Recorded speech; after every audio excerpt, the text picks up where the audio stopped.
Hey, y'all. It's your girl, Candy J. I told you I would be back, but right now I am in that little desire mode right now because I've gotten a few questions in my inbox about desire, right? And am I normal? Oh my goodness. Am I normal? Okay. So here's a scenario.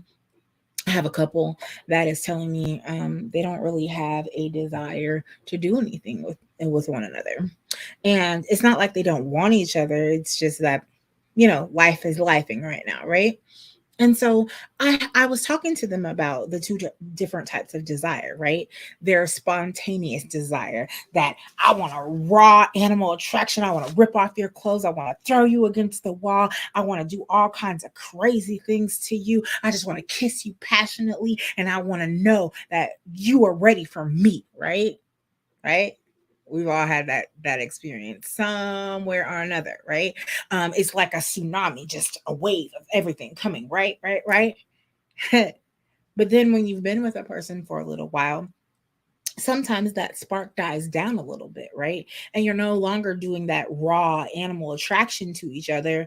You're like, oh yeah, I can do it, or not right now, or whatever the case may be, right? But the other type of desire is that responsive desire, right? It's in response to something happening, right? A major place of sex right now is called sexual neutrality. You're only remotely turned on, but you got to do something for responsive desire, right? It's in response to doing something, right? So you're writing little love notes, right? Or little, I call them little lust notes to each other, or you're sexting to each other. Some of the best foreplay is through texting and through leaving little love notes in their lunchbox if they still take lunch to work. Physical touch, right? Kissing more, hugging more. Those things are in response. You are in response to something happening, and you're choosing to be passionate. Yeah, and ignore the little person in the background. You're choosing to be passionate. You're creating the desire that you want, right?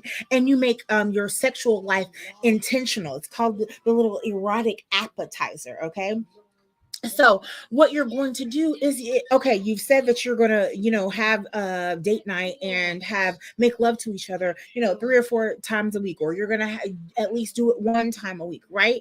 And you've decided that, okay, I've got to do something in order for my mate to want me and desire me. Sometimes you got to start the act in order for that desire to come. That's what responsive is, right? Sometimes it's just that little touch, and that your person's love language is physical touch, so it's just that little touch. If you're into kissing in certain places, right? Your neck or your thighs, or rubbing the feet, giving your partner a massage. All of those things can be responsive, because maybe if I'm not in the mood, I can get in the mood if you do those things to me, right? Um, and I think about all of the five love languages, right? I've talked about physical touch, I've talked about quality time. Sometimes it's not even about thinking about sex, right? Your partner sitting there next to you and they're cuddling up and you're watching TV together, or maybe you are even just doing the budget together. Sometimes if you have a partner that is turned on by making things happen. Oh, okay. You wanted to do the budget tonight? Let's do the budget, and then let's have a little quickie in the bathroom. Whatever the case may be, because those things turn you on, right? Like being protected and provided for turns me on, turns a lot of my couples on, right?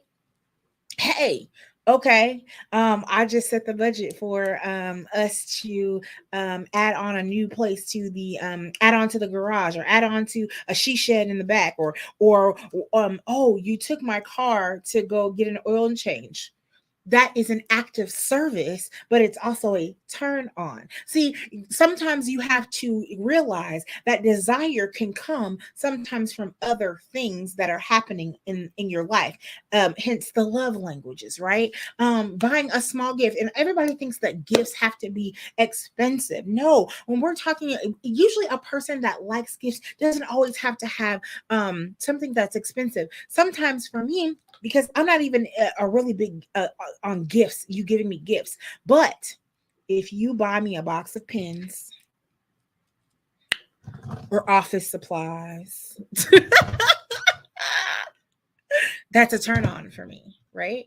Um, that there's so many different ways that it can be a responsive desire. Okay, so what's going to be your erotic appetizer? Like, what are you going to do for your mate in order to get them to respond to you? Put it in the chat, put it in the comments, DM me if you need some help. Again, my name is Candy J. I am a certified clinical sexologist through the Dr. Rachel Institute and the American Colleges of Sexology. I specialize in putting the oohs and the ahs back into your relationship, but I do this by helping you foster better communication in your marriage or your relationship. I am a premarital and marital counselor, 7 principles of making marriage work Gottman leader, a wedding officiant, a mocha marriage facilitator, and a marriage boot camp coach. So what does all that mean? Qualified to tell you what I'm talking to you about. I have the education and the experience. So if you have never been here before, make sure that you ring that bell, and turn on all of the notifications so that you come back for mental health tips, sex education tips, relationship tips, marriage tips, and so much more, guys. I'll see y'all tomorrow. Have a wonderful evening.